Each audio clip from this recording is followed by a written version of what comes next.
It's Madden NFL 24 on EA Sports. And the question is, are you ready for some football?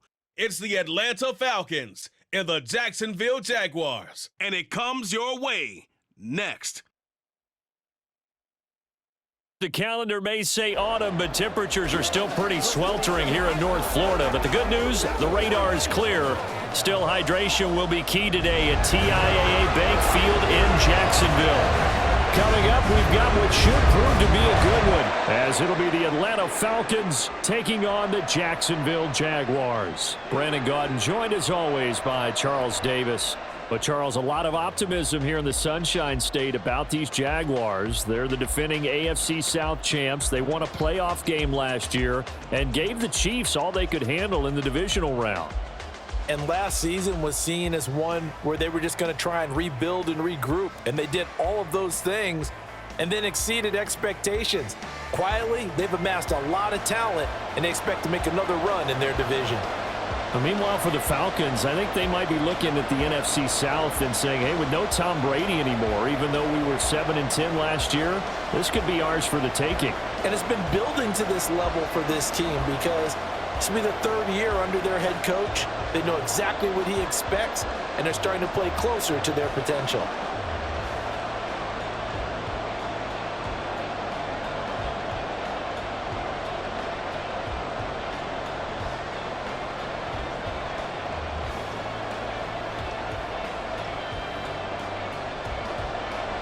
Now the kicker, Brandon McManus, about ready to get us started. And off we go from Jacksonville. And they will elect to not bring this one out as our first drive will begin at the 25. The Falcons ready to go to work here on offense. And at the helm in his second season, Charles, it's Desmond Ridder. The Falcons got their feet wet with Ridder during a 4-game audition last season, and he did end their year with a pair of wins. Optimism reigns that he is their quarterback of the future.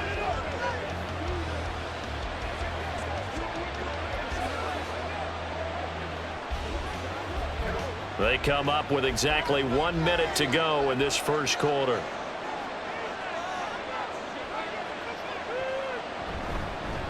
Now the first running back taken back in April, the former Longhorn, Bijan Robinson. And he fights forward for a modest 2-yard gain, second down. Well, any lane that might have been open there was closed pretty quickly, and that was because the defensive front, they won that battle at the point of attack at the line of scrimmage. They used great leverage, held their spot, and stacked him up. Ridder now. Kaderil Hodge has it complete. And that's good for a gain of 6, and that'll leave him with a 3rd and 2. Fired that one in there, able to make connection on a nice in route. With those faster passes when they're going that fast, any hesitation as a quarterback that the deflection, if you miss, might be bigger and lead to an interception? Yeah, and the deflection works both ways. Maybe a defender gets a hand in the way and it pops in the air, and sometimes you throw it so hard your receiver can't handle it, and he pops it up in the air for the defenders to grab as well. But a moot point there as they were able to connect. It's a gain of a yard, and it'll take us to the end of the first quarter. No score after 1 on EA Sports. Second quarter now, Falcon football, as they've got it with a 4th down coming up. So on now is the Clemson man, Bradley Pinion, to punt this one away. Back deep for Jacksonville, the dangerous Jamal Agnew. Fair catch called for and made right at the 25-yard line. Well, the Jaguars ready to go on offense for the first time, and they're led by the former #1 pick in the draft. In his 3rd season now, Charles, Trevor Lawrence. Last year we got the Trevor Lawrences. So many tabbed to be the savior of the Jaguars. He broke 4,000 yards for the first time and threw 25 touchdown passes and guided his team to the playoffs. This young man, he's been good since the first time he picked up a ball in Youth League. They expect nothing less from him again this season.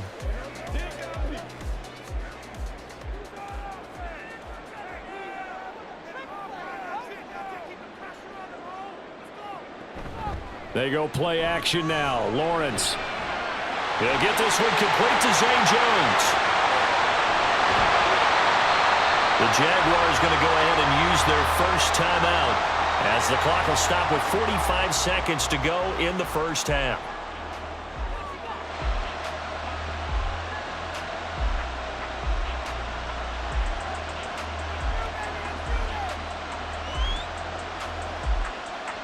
So the big play gets them all the way down to the outskirts of the red zone here for 1st and 10. Here's Lawrence. Got his man. It's caught. Touchdown, Jaguars. Calvin Ridley, a 24-yard touchdown. And the Jaguars post the first points of the ball game as they take the lead here in this second quarter. Charles, here in their opening series, they said they had certain plays scripted for certain players. That looked like a well-designed play. And now, of course, all scoring plays are reviewed, and I think they're going to take an extra long look at this one. They're taking a peek at whether or not those feet were in bounds, and obviously a big call here in the end zone. And not just the feet. How about the hands? How's the ball possessed while the feet are hopefully getting down in bounds? That's what they're trying to look at to see if it all comes together. After review of the play, the ruling on the field stands. So they called it a touchdown originally, and this will stay a touchdown after the video review, so they had it right. On here, Brandon McManus for the point after.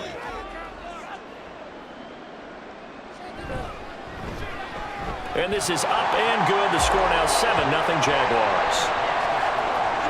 The long touchdown pass gets him 6 on a very, very tidy two-play drive that time.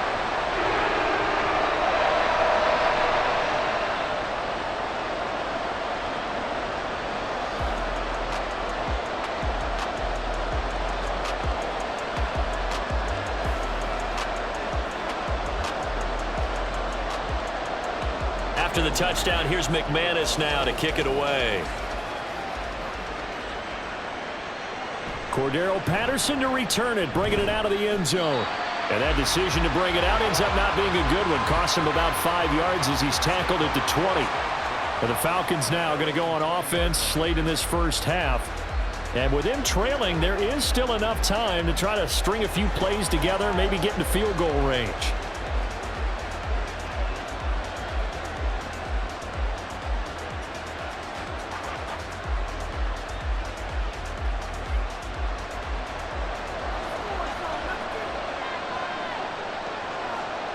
Ritter looking to throw on 1st and 10. And that is incomplete. He couldn't hold on through the contact. Brings up 2nd down. I know at times people think we use it too often, but you've got to be able to throw guys open. And when you read zone, you've got to stick it in there before your receiver gets to the next guy in the zone. Otherwise, you bring him into the play. And that's precisely what allowed that defense to disrupt the pass. On 2nd down, Ritter.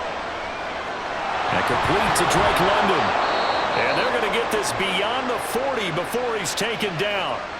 Now the Falcons going to use one of their timeouts as they'll stop it with 27 seconds remaining here in the second quarter.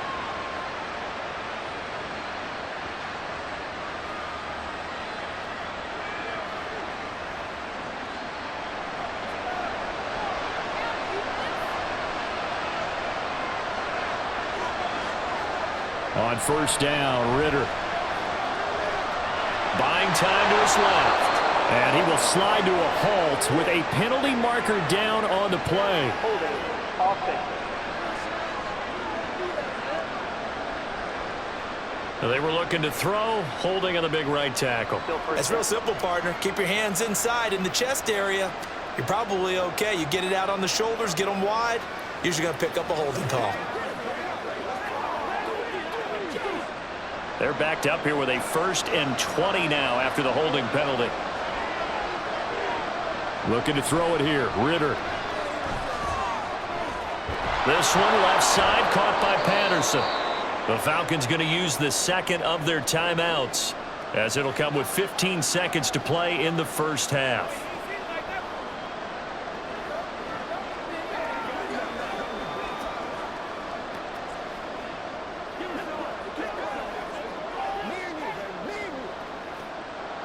Now 2nd and 9.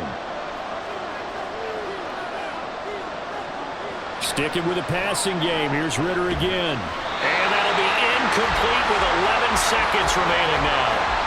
My first thought is surprise because that's one of the better tight ends around, and I've seen him pull in balls like this before. But how about a little credit to the defense forcing that incompletion? After an incomplete pass on second down, that'll leave him trying to convert on 3rd and 9. Ritter.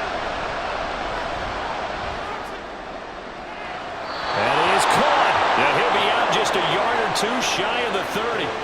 They give him 27 yards on the 3rd down conversion.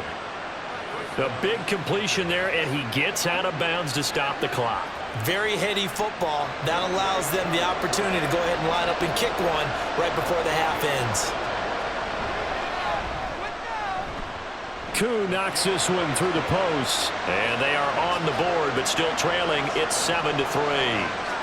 Maybe a moral victory of sorts. They're on the board here late in the first half, but this offense just hasn't looked that sharp.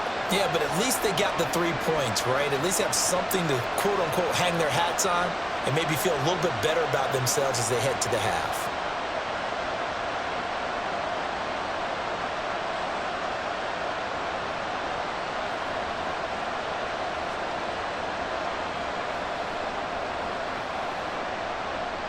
So barring a touchback, this likely the final act of the half as the kick is away.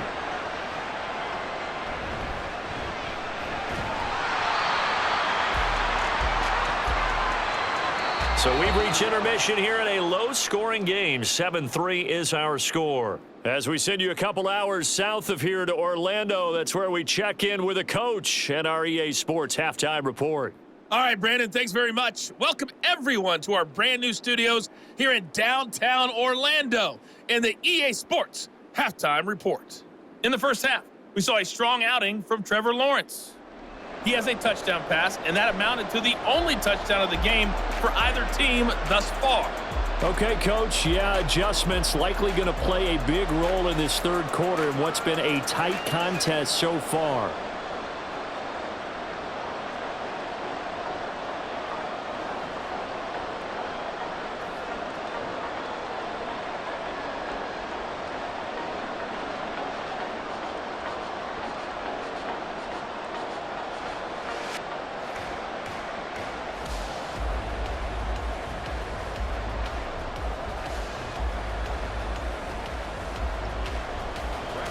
The Jaguars in possession of the lead, and they will get the football as we are underway in the second half. This taken in at the goal line. And he brings us out past the 20 to the 24. So time to see Jacksonville again on offense for the second time here in this game. Their defense has done the job. Now it's the offense's turn as they've got it 1st and 10.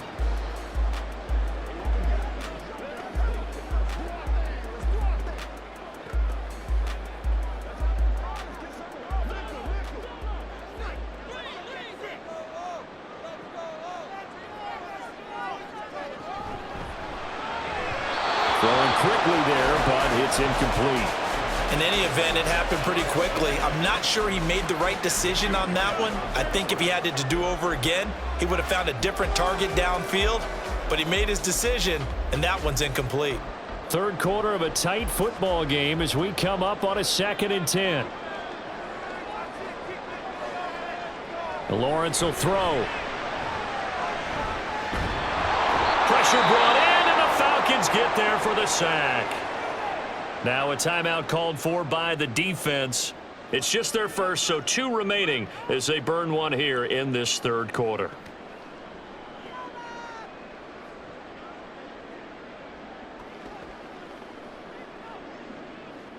So now after the sack of Lawrence, the Jags looking at a 3rd and long. Now on 3rd and long, they'll look to throw. Pass taken in by his big tight end. And he'll be corralled well upfield right around the 40-yard line. Now a timeout called for by the defense. And that's going to leave him with just 1 timeout remaining still in the third quarter. We'll see if that comes back to haunt him. We'll be back.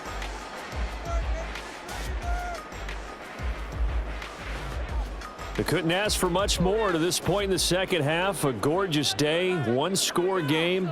1st and 10 here.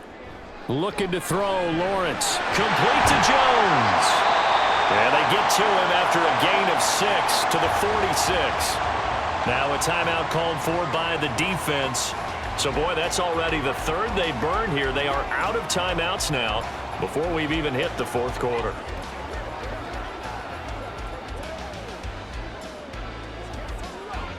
Second down and 4.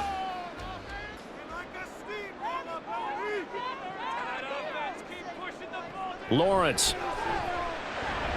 A short throw to Ingram.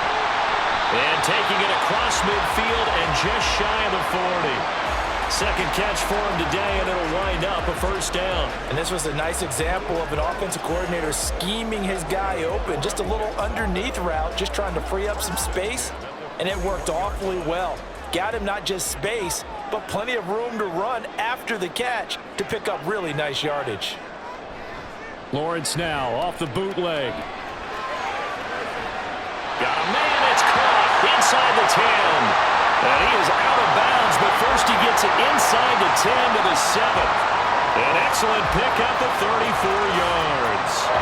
I guess that answers the question of whether or not they're going to try to play conservative and protect this lead in the third quarter. And I think this is something we're seeing more and more of in the NFL. Teams not playing to protect leads, teams playing to extend them. And as they come to the line, they will not be able to get off another play as time has run out on this third quarter. You are watching the NFL on EA Sports. Back now in Jacksonville. It's Jaguar football here, and they'll look to extend their lead as we begin quarter number 4.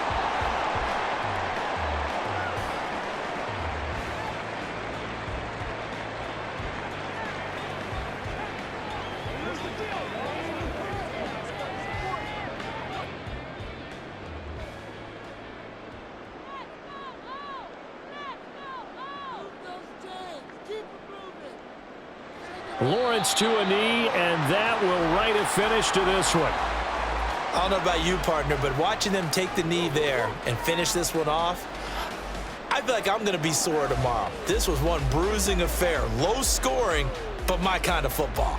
Not a work of art, but maybe in your world, a little bit of a work of art. You like the defensive side. I thought it was pretty. I can't help myself. I thought it was pretty. And it ends in a kneel down as the clock rolls down to zeros. Well, obviously, Charles, this was by no means an offensive track meet. I mean, the defenses were the story in this ball game. But, hey, they got enough points to get the job done, and at the end of the day, that's all that matters. You're absolutely right about